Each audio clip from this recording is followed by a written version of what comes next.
All right, Roberto De Leon, thank you for sending your stuff. That's New Vision Productions. Keep buying gear, keep sending us the results. That's fantastic. You know, we at the Dot Video Show here, we think that the future of television production is on the internet. However, we haven't figured out how to make any money from that. If you, if you, like our clients, are making money from television production, then cozy up close to your computer or your iPhone for this next segment. We are honored to have in the studio tonight the president of 2C Media Productions. Please welcome Chris Sloan. Hey, Chris. Thanks for having me on. I appreciate it. It's my pleasure. Thank you for joining us. This is scary. Don't worry. Nobody watches. Except for the million users that you're going to hit. Right, the millions and billions. Only a million users. So, Chris, you're in television production. The recurring theme on our show is Florida is secretly taking over the production industry. What are your ties to Miami? How did you end up producing in Miami? You know, I just always loved it as a kid, and I had family here and spent the summers and long weekends and holidays, and moved down here when I was 18 and worked at Limelight Video, if anybody remembers that, climbing into the Wayback Machine in Post-Edge years ago. And so you spent some time in D.C. working for a network. Yes, I ran production and programming for TLC, which is one of the Discovery networks, and then before that ran reality programming for the USA Network. All right. Yeah. And in Los Angeles, you were with NBC and you started NBC 2000. Tell me a little bit about NBC 2000. Well, in 1994, saying NBC 2000 sounded like, wow, the future. The future! It's like in the year 2000. Now, they still call it NBC 2000 in 2012, which means I think that's the last year actually anybody watched NBC. But at that point, I was a promo producer at Predator, and it's interesting, when you, on television, when you used to watch the credits. Yes. They would take up the full screen. Exactly. There were 16 minutes of credits in primetime television a week. And you can imagine that's 30-second spots. And you can imagine that was what the value back then was, calculated $100 million of airtime that was being used basically to tell people this is the time when you want to go to the bathroom. Right. So I worked with, collaborated with a guy named Jeff Rowe, and we created this unit called NBC 2000, which was very unique. And we were the first to create, literally, credits on the right side of the screen and run original content called promotainment on the left side. Like when you'd watch Friends, you'd actually see the show end. Right. And then go seamlessly into the next show. So it was designed to keep the audience there, promote the programming. And another thing that was unique, it was the very first use of desktop video because we were a union shop. It was the first use of literally Avid and Photoshop and Illustrator for network air. It was you could tell when you got to our segments because it was like compressed at like 32:1. Everything looked like pixel vision, but it was pretty cool. So when you did squeeze the credits over to one side and put the promos for the upcoming shows on the next side, just in prime time, you estimate how much did that save the network? Well, it was $100 million in airtime. And the unit costs, maybe $3 million a year to do, because at that point you actually had to retype all the credits. We were the first, we didn't squeeze, they retyped. Right. Now if you failed, like one night when we had a late delivery, a guest changed the night show on ER, every other AD, and we hit like 3 unions, we got their credits wrong, it was like a $40,000 fine. So we actually had a budget for fines, but still $3 million cost versus $100 million upside. So it was a privilege to be a part of that. Okay. Yeah. So you did DC, you did LA for a little while, and then you found your way back to Miami. You were drawn by Barry Diller. Tell me about that. Well, I was always drawn by Miami first. Okay. Always wanted to come back. Hell of a place. Love it. All right. Love it. Very good at basketball. So I've heard. All right. Even though I'm from Oklahoma City, so tomatoes, please, feel free. I just lost everybody. So you loved the city of Miami, but a professional opportunity Not like the one in Oklahoma City. Yes, Barry Diller launched. People were like, why would you leave NBC to go to a Barry Diller company? Well, Barry Diller was the founder of Fox. The Simpsons, the character actually based on him is Mr. Burns, I suggest we, dispense with the simple niceties and resume our work. Which he liked people knowing that. And they launched a station called Whammy. All right. Down here, which people may remember because we had the heat back then in the Alonzo Mourning and Tim Hardaway years. And but out of that station, I ran the promotion and marketing team, and there was a lot of Whammies all around the country, and we did a lot of work for USA Network and Sci-Fi out of there. So wanted to stay, loved Miami. Nothing was going to get me out of here except when Univision came in and purchased the stations, and then once again, no job. Got to go back to California. Okay, so California lures away some of our best, but we always find them back here It's because like the mob, it keeps pulling you back in. But they find their way back to Miami because what better place to produce television and film content? So you open with your partner, 2C Media. Yes, Carla Kaufman Sloan is my, we all report to someone in life, and I report to Carla, who is my wife and business partner, but a very experienced and talented producer in her own right. She was the supervising producer on Judge Judy, Emmy Award-winning writer on Ben Stein's Money, and EP to Game show that was on in the middle of here I think it was on at midnight. It was called Street Smarts. It's like jaywalking. And there's something unique about 2C Media because you engage in two specific types of production, which typically you're either one or you're the other. But tell me about what 2C is putting out. Well, I think the great thing about being here in Miami, as you talk about, it's the secret that we are taking over production is I always tell people that there's an amazing talent pool here, and we have a great staff. We have people who are, our pitch is, hey, look, you can live in Miami and do work like in New York and LA and not have to go deal with the smog, the earthquakes, the riots, or the, Michael Bloomberg telling you can't eat foie gras. So we're unique because in a couple of ways is that half of the business is promotion and marketing. So we do promos, which are like network trailers for TV series, for major properties like, right now we're doing Hard Knocks, shooting the campaign for HBO. We did Eastbound and Down. We do Grey's Anatomy, Desperate Housewives, 30 Rock for syndication. So you cut all of the commercials to promote, like shows. when NBC is promoting their own shows, 30 Rock and this sort of thing, that runs through 2C. Yeah, I mean, we cut a lot of promos for shows, including, like when when they launched, what's a big one, like, for instance, this fall we're doing, every daily spot for Anderson Cooper or the People's Court, as well as a big campaign where we're shooting from scratch like River Monsters. So a lot of it shoots and a lot of it's kind of clip driven. And then outside of the television marketing, you also engage in original content. Yeah, that's another thing that makes us unique. I mean, I like to say is we're unique because we are the largest television promotion agency outside Los Angeles. And all of our work really comes from LA or New York and Washington. We bring it here.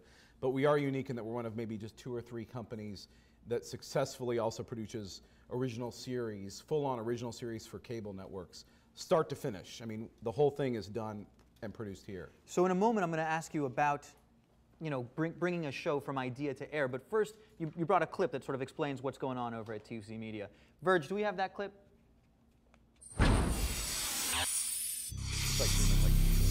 Yeah.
promos. There was some footage from some shows that I haven't seen yet. Looked like we were at the airport. Why don't you tell me a little about that? Well, the first show you saw, that's International Airport 24/7, which is going to premiere on the Travel Channel. It's an original series beginning in sometime in August. Okay. Date to be determined, and it is a full, absolute, behind-the-scenes look at every aspect of the airport. And that's a 2C Media property. Yeah, we developed it, produced it, cut it, shoot it, edit it at what we call Midtown North, because we pretty much all of our equipment has come from here. We appreciate that. But that was 5 months of production with four crews living at that airport 24/7. You know, speaking of Midtown, Fernando Iglesias, who's the VP of operations here, his wife Heidi works at the airport and is rumored to have appeared on a reality show. Do you have any? She's actually, she actually is in that. She's in the premiere episode. Yeah. She's all over that show, and it's funny. I had never met her. I was walking through the airport the other day, and I'm like, "Hey, Heidi." Just recognize her from the footage. I said, "You're great on the airport show," and she's like, "What? That's on yet?" And I'm like, I just kept walking, so she's probably still. So when does that air? Actually, she will be in episode. Her episode is going. The episode where she totally stars in, which is amazing. Is the first night. They're going to do 2 episodes back to back, and she's like the star of the second one. That's awesome. But it's amazing working with the airport, because you had to work with Department of Security, TSA, Customs Border and Protection, Lufthansa airline, fire, police. I got great. You know, our team. We have an amazing EP, Sherry Cedar, along with Carla Kaufman. We all had to work very, very hard, because you can imagine what it's like dealing. You know, there's a lot of agencies and a lot of security issues. It was quite an undertaking, and the network's thrilled about it. So, you know, my clients, my viewers, we're all television producers. And sort of the goal is to get your show on the air and make the next show. So as somebody who's worked in programming for a network, and also as somebody who's, I guess, EP'd shows and had to sell them to networks, what is it that makes a show attractive for a network to buy? Well, I have to say, I mean, just a quick background thing is, you know, we're fortunate with a programming and promotion background. You almost these days, to sell a show, you almost have to think of, there's so much out there. We truly are in a golden age of television. You have to think almost like, how can I sell the show in 10 seconds? What's the 30-second promo? So having a marketing background kind of helps. Okay. In the case of Swamp Wars, or in the case of the airport show, you know, these days, when you're on the other side, I was on the other side for many years, you would hear, you'd hear the same idea. There's no new ideas out there. I think I only heard one original idea the entire time I was a buyer, and it was Queer Eye for the Single Guy. It was like, wow, that was absolutely the only time. It was the most original idea. You heard The Apprentice 8 times. Right. But what made the difference is somebody walked in with a track record, Mark Burnett, plus a character attached, Donald Trump, plus unique access and all he brings. So to sell a show in this day and age, you have to have strong characters, first and foremost. You have to have unique access, like Swamp Wars, which is one of the top-rated shows on the planet, which is EP'd by Calvin Simmons for us. You know, that's the organization that doesn't exist anywhere else. And we have that access. And we have, you know, they're unique characters. And the airport, same thing. There are 4 people going with, you know, a lot of people pitch, let's do a show in an airport.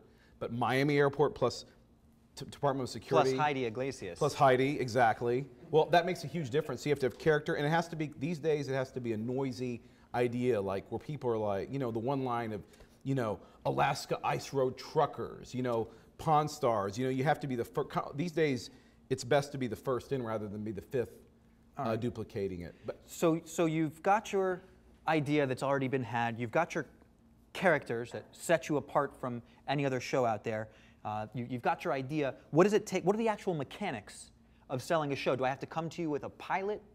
Well, my mechanics, we're an established production company with a track record. This is our 5th series on the air of a major network in the last 2 years. And so at this point, what we have to do is we have to invest, you know, it's probably, you know, frankly, it's $15,000 to $25,000 between legal and a tape, and you have to produce. You can't walk in with a piece of paper anymore. You have to, or just an idea. You have to walk in with a tape, a really great, called a sizzle reel. Don't walk in with a pilot. Don't go out and shoot 10 episodes. Yeah, 7 minutes is even long. Okay. You have to grab them with a great title. It's called a log line. What's that? What does that show mean? And then in 30 seconds, you almost have to sell it in the first 30 seconds. So then we take that tape, and we're represented by an agency, in this case, William Morris Endeavor, out of New York and LA, and we go sit with network executives.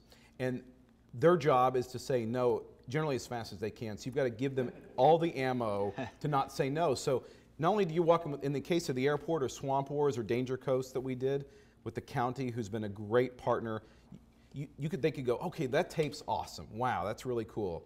It seems like you have some great characters, but then they're going to want to know, so when we get into producing that, is it producible? How many times a week is there really a call involving a viper snake? Okay. How many times? So you have to go in and really justify, because when they want to spend, anywhere cable budgets of $200,000 to $400,000 an episode, and they have to make a commitment for 6 to 10 plus all the marketing costs. The worst thing that can happen is you get into production, you sell the show, and then you can't deliver it, and you go into budget hell, and they never work with you again. So let me ask you. Which has happened. Got this great idea. Handsome, dynamic host, sort of technological, behind the scenes of the video production industry, superstar guests. Do we have any traction? You've got 1 million. Yeah, you've got 1 million viewers. That's more than we had for one of our shows. I'm just teasing you. Listen, Chris, thank you so much for making it out to our show. I really appreciate the opportunity. It was a pleasure. We enjoyed it. That was fantastic. Chris Sloan, ladies and gentlemen.